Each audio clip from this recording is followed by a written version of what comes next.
Sa iba pang balita, inumpisahan na ang konstruksyon ng flood control project sa Barangay Siha, Borongan City.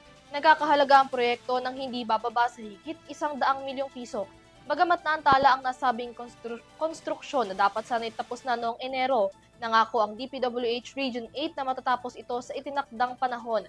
Alamin ang kabuuan ng balita mula kay Catherine Landicho. Formal nang sinimula ng konstruksyon ng isang flood control structure sa Barangay Siha, Borongan City na layong tugunan ang matagal ng suliranin sa pagbahas sa lugar.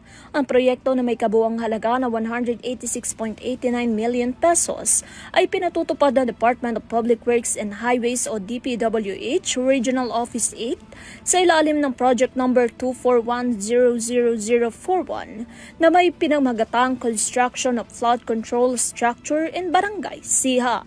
Sa batay na orihinal na schedule, sinimulan dapat ang proyekto noong April 1 taong 2024 at inaasahang matatapos sa January 25 taong 2025.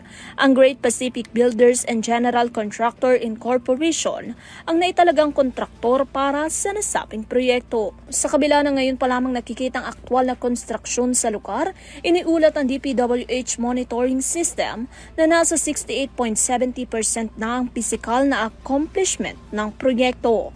Kapag natapos umano ito ayon sa itinakdang panahon at may mataas sa kalidad, inaasahang matutuldukan na ang paulit-ulit na pagbaha na taon-taong nagpapahirap sa komunidad.